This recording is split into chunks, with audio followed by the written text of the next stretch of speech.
You're listening to Mr. Liverpool himself, Frank Carlyle, exclusively on Mersey Radio. Well, that was the little breakover, and Please Me and A Day in the Life. A Day in the Life. Absolutely brilliant. And we'll be going over to Derek in a moment or two, because he'll be telling us all about, because he's an expert on everything, really. And he'll be telling us all about the likes of A Day in the Life.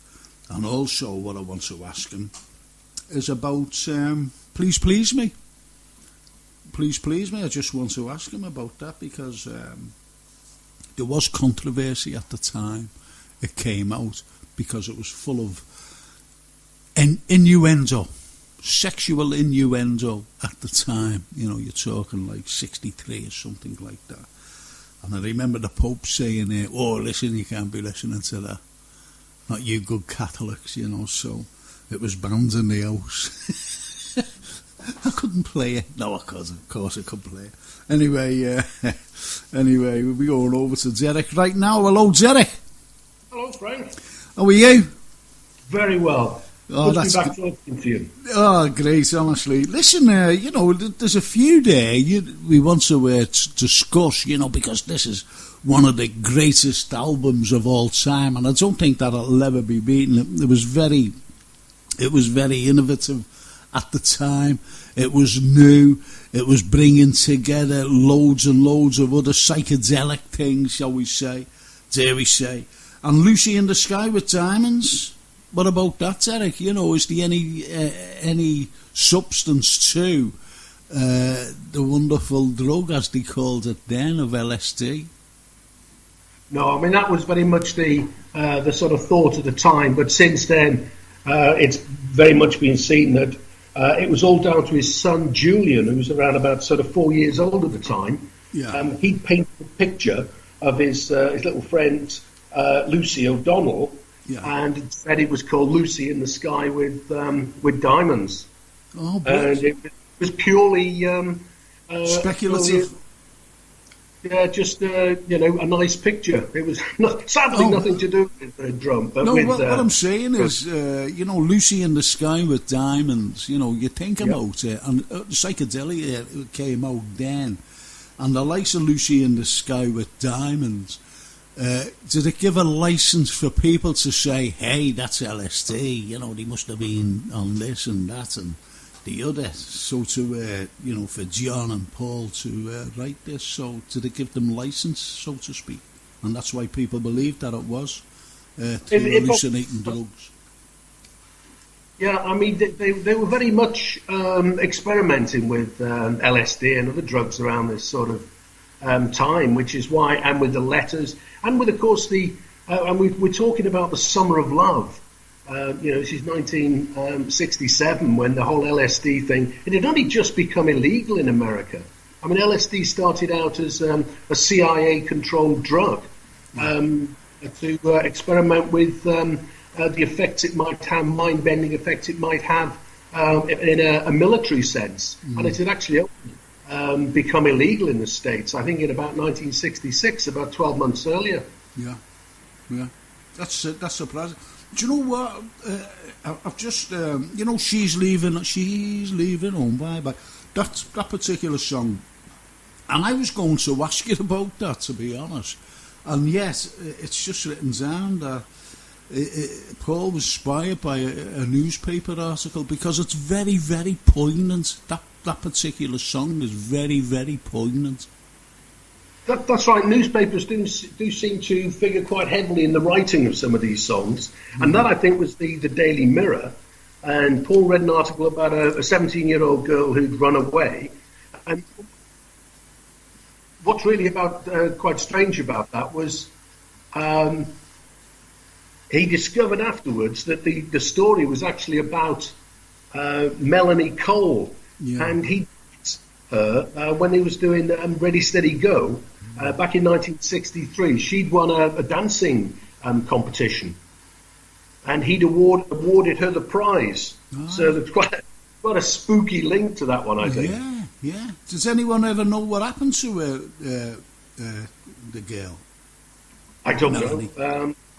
No, apparently she returned home shortly afterwards. So I think it all ended sort of happily ever after, as it were. Oh, that's good. That's good because we don't like any, sort of terrible mishaps, shall we say, that happens to young people at the time. But it's wonderful to think that when we're looking at this particular album, and when I'm 64, I always remember the Beatles singing that.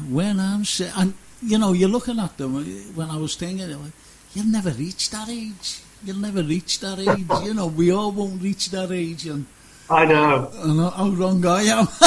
Absolutely. That's when you don't start thinking about pensions a bit earlier, really. But none of us ever. This is it. But the way some people, look at the Beatles, and they have been inspired by them. I'm talking about musicians from all over. We speak to a lot of American musicians on the show, and every time I always ask who inspired you, and I expect them to say some of the greats over there in the States, like Chuck Berry or Fats Domino or Elvis or anyone like that, and it's not. It's the Beatles. Could you give us a little insight into say why the Beatles were so inspirational? Well, I think what happened is rock and roll had pretty much died away by 1959, 1960. And it wasn't really until the British beat groups. I mean, it was British beat groups that picked up on the real American blues and R&B artists, and they were doing all cover versions of their stuff. And when you get to 1964, the Beatles. I mean, the Beatles had made it big time in the UK, but Capitol, their record label in America, didn't think it was worthwhile picking them up. So for about a year, they were on a tiny little label called VJ. But Ed Sullivan actually saw them. He was in Heathrow making a connecting flight, and the Beatles were flying in from somewhere. I can't remember where, Sweden, I think maybe. And he experienced firsthand Beatlemania. Hundreds of girls screaming for the Beatles as they were getting off their plane.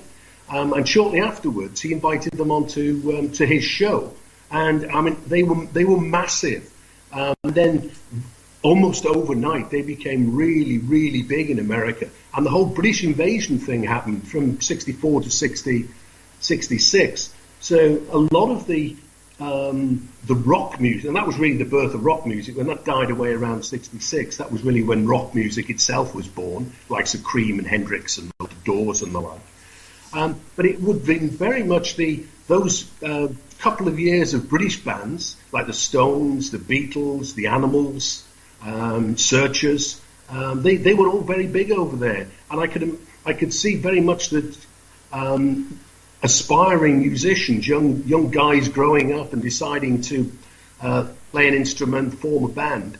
A lot of them would have been inspired by what was going on in those mid-'60s years. So I'm not surprised. And the Beatles, of course, are unbelievable songwriting. I mean, I think what stands the Beatles apart is that their music's almost timeless. I mean, you just play Day in the Life. I mean, that doesn't really say 1967, and a lot of the others particularly. You mentioned She's Leaving Home. They're just sort of timeless classics. Yeah. So it's not surprising, really, I think, that the Beatles are out there virtually in a league of their own. Yeah, absolutely, because the likes of Strawberry Fields and Penny Lane, they just jump out at you, don't they? Those particular songs absolutely jump out, and they grab you by the neck, and they'll never let go because they're there, they're constantly there. But the likes of Sgt Pepper's, how can you look back on 50 years? 50 years? It's like watching a film that doesn't outdate. It's like, absolutely. Can I give you an example? I'll give you an example. And people love this film, no matter what generation looks at it. Wonderful Life, that Christmas thing. And it's in black and white, and yet people love it. Even the younger generation are looking at this thing in black and white, because they're used to colour anyway. And they're looking at this thing, and they all love it. Yet, the likes of the Beatles and Sgt Pepper's, you know, you mentioned the Stones. You mentioned the Stones there before. And when you mentioned the Stones, can many people name some of their albums? I bet they can name the Beatles albums, but, you know, the Stones are phenomenal. Like Queen as well, you know, Queen. Can people name Queen record albums as many as the Beatles? Do you understand what I'm trying to say here? Oh, absolutely. I mean, the thing about the Beatles is they were only really, I mean, they met obviously in the late 50s, but it took them quite a while to get going. I mean, they had their first hit in 62 with Love Me Do in the UK, but they didn't hit America until 64. And this is 67, and this marks the high point of the Beatles as well. I mean, it all changed for them. This is really, I think, it was definitely the last album they worked on, where they worked as a team. They really worked as a team. I mean, the White Album, the Beatles were starting to fall apart from a relationship point of view. So I think it's an important album for a number of things. But just going back to the movie, that's probably my all-time favourite movie. And any film that has the sort of tagline, every time a bell rings, an angel gets its wings, has got to be a good movie. Yeah. Now, the thing is, do you think, I know that films have been made of the Beatles, I know that. But do you think that there's a film there, somewhere along the line, just about an album? Say the likes of, you mentioned the White Album there, but, you know, the likes of Sgt Pepper's Lonely Hearts Club Band album, and the making of it, you know, the inspiration behind it, you know, these four lads, and especially Lennon and McCartney and Harrison, you know, getting together and saying, well, yeah, let's do this. Yeah, I mean, they spent about 400 hours recording this. You know, if you look at some of the stories themselves, I mean, being for the benefit of Mr. Kite, the lyrics virtually all come off a poster that John Lennon found in an antique shop when they were sort of down in London shooting the Strawberry Fields video. He takes virtually all of those off that. You've got the She's Leaving Home story. I mean, it would make, I think, it would have a lot of scope for turning this whole thing into well, not so much a documentary, but you could do a really interesting sort of semi-fantasy, semi-documentary. I mean, that was the idea behind Let It Be. That was Paul McCartney's idea for Let It Be, that they'd actually film all of the recording of the album, end up with an album, and also film a live performance, bearing in mind they hadn't done live performance for about 3 years, and that was his idea then. But it's interesting to note that Paul McCartney's very much the driving force behind this album, Sgt Pepper. It was his original idea that they have a sort of surrogate incognito band, because originally the album started as a concept album, and the first two songs they recorded was Strawberry Fields and Penny Lane, about aspects of Liverpool. And what happened was the record company were desperate for a single, so they released that as a double A side, and that was the first time they'd missed a number one. They'd just had 11 consecutive number ones, and that only made number two. I mean, they would have had 18 consecutive number ones if that had been a number one. It was actually kept off the top spot by Engelbert Humperdinck, believe it or not. Please release me. Please release me, let me go. And just that really, you know, Penny Lane, it is a comforting. Yeah. No, there's no comparison, is there, really? With Big Anger. No. I mean, George Martin has said that was the biggest mistake. He's often quoted as saying that was the biggest mistake of his professional career. Firstly, giving that away as a double A-sided single. And then they made the decision because it had been released as a single, they wouldn't put it on the album. And he, as I say, he's quoted as saying that was the biggest single mistake he ever made. Really? Well, how much influence did George Martin have with the likes of Sgt Pepper's? Massive. Was it massive?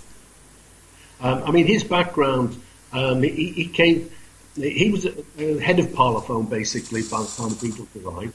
And his background was in jazz, classical music. He was an arranger. And I think his contribution to the Beatles albums is very, very underrated, however highly it's rated. With any other producer, they would have been a very, very different band. I think he was very, very influential. Is it true? Is it? I'm sorry to come in there, but is it true that when they were was it Please Me? Was it Please Me when they went into the studio and they were singing it, and it was very, not very slow, but it was more like a melody, and it was George Martin who actually turned it a bit faster. Yeah, and that's how it came out. Is that true? Is it? Yeah, what happened is, I can't remember if it was the second or the third. They did 3 recording sessions for Love Me Do. First one with Pete Best, second one with Ringo, third one with the session guy.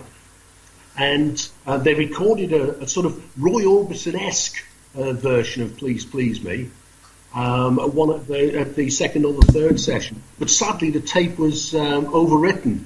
So we'll never know exactly what it sounded like. Oh, right. All right. Because I'm sure I heard George Martin in an interview once saying, and he speeded it up. Yeah. And he got the boys in. He said, well, what do you think of this? And he went, that's great. You know, right. As simple as that. It was a bit dirge-like, apparently, that original pass of it. But it's quite sad that the tapes got wiped, because of course nobody knew they were dealing with history at the time. Otherwise they'd have kept every inch of every tape that was ever recorded. Do you think that there's tapes out? Funny enough, like I was thinking of this ages ago, or I meant to ask you ages ago, when you first came on. Do you think there's any like tapes recordings out there that have been lost but could be found? Is there anything, or do you think everything has been used up now? Even photographs? No, I wouldn't be surprised if tapes pop up. Surface, yeah. There must be quite a lot of stuff lying around in vaults, because I mean they spent 400 hours putting this album together. It might well be that some turn up. And I can remember at that time people had their Grundig reel-to-reel tape recorders. And I forget where they were recorded, but a tape, that kind of personal, private type, non-commercial recording surfaced some years ago of them playing 2 or 3 songs. So, there might well be tucked away in attics recordings that people don't even realise that they've got. Right. I tell you what, I'm absolutely thrilled with, I really am, is that there's little festivals going on to celebrate the 50th anniversary of this particular album, and it's about time that Liverpool, I know that they do the Beatles Festival, or they used to do the Beatles Festival, now it's an international festival, but I'm absolutely delighted that they've said, hey, this is the Beatles, and hey, this is what they give the world. And there's little festivals going around, because my daughter actually phoned me up today and said, I'm taking the baby during the week, I forget where it is, to this venue where there's things for kids and all the Beatles records are being played, so I'm absolutely delighted with that. Yeah, it's great to see that not only just remembered, but I mean the tapes themselves have just been remastered, because originally it was, most of the work that went on in the sort of final mastering was all done for mono. This was essentially a mono album. Yeah. I can't remember the numbers now, but if 6 weeks were spent sort of mastering the mono versions, about 6 days was spent those aren't the right days, that sort of proportion. 6 days was spent mastering the stereo version. And it was recorded on 2 4-track recorders. When you think about the the sort of technical advancement of the time. It's absolutely unbelievable when you look at the final version of the sophistication of the album. Yeah. Do you know what? I'm going to throw you now. I'm going to ask you two questions. Okay. Right. And I know it's rather terrible of me, but we have to lens on this because we have to go over to Hollywood. Anyway. Right. What's your favourite Beatle album? And what, besides the Beatles, what other bands is one of your favourites? I actually think my favourite Beatles album is this one. Yeah. Because very, very easily, in the first half of the 60s, it was always the question you asked somebody, are you a Beatles or a Stones fan? And I was more in the sort of Stones camp because I was much in the R&B. I enjoyed all that. Yeah. But I was in a group at the time, and this friend of one of the guys said, I've got this new Beatles album, you must listen to it. Yeah. So, we all went round, and I thought it was absolutely unbelievable. And I wasn't a big Beatles fan, but that really turned me back onto the Beatles. Yeah. In terms of other people I really like, Frank Zappa is one of my all-time favourites, and it was his album Freak Out that was one of Paul McCartney's motivations or influences for this album. Zappa, that surprised me. That actually surprised me. It really did. I thought you might have mentioned the Stones. Anyway, why did you choose, because we're going to this record now, why did you choose Joe Cocker's version of A Little Help From My Friends? I think it operates on several levels, really. It's got to be the best, a unique situation where this cover version is actually better than the original. Yeah. I think. Well, I think if I sang with A Little Help From My Friends, I think mine would be better than Ringo's. I'm only joking, just they go mad in here when I say daft things like that. Anyway, Derek, absolutely brilliant, absolutely. The next time you're on, which is next month, have you got any idea who you'll be talking about? Well, we did talk about looking at some of the more obscure of the Mersey beat bands. Oh, brilliant! Yeah. Charts. Some of them that weren't so commercially successful because they were all really good. A lot of it was just down to luck. We talked about Battle Marston. Yeah, we did indeed. So we'll be talking about the more obscure bands then. That's right. That's great. Derek, absolutely fascinating. We've got loads of messages coming through saying absolutely brilliant this, absolutely brilliant this. So it's just great. Great show. Great. That fella's great.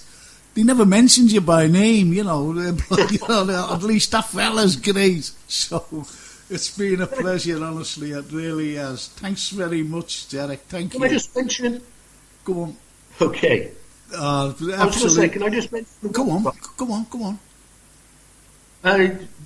www.rock and roll Unravelled, and there's lots of all this sort of stuff on there. Yeah. Well, we've got that on our website anyway, and we will give it another mention anyway. So I'll definitely see you next month, eh? Oh, that's great. I look forward to it. Thanks a lot, Derek. You're a good man. I'll speak to you soon. Cheers, Frank. Bye-bye now. Bye. Well, that was Derek, and absolutely fascinating. And there's a little help from my friends with Joe Cocker. Then it's right over to Hollywood and Joe Whittaker. The best in 60s and 70s music, plus a little bit of history. Tune into Frank Carlyle every Monday at 8 p.m. here only on Mersey Radio.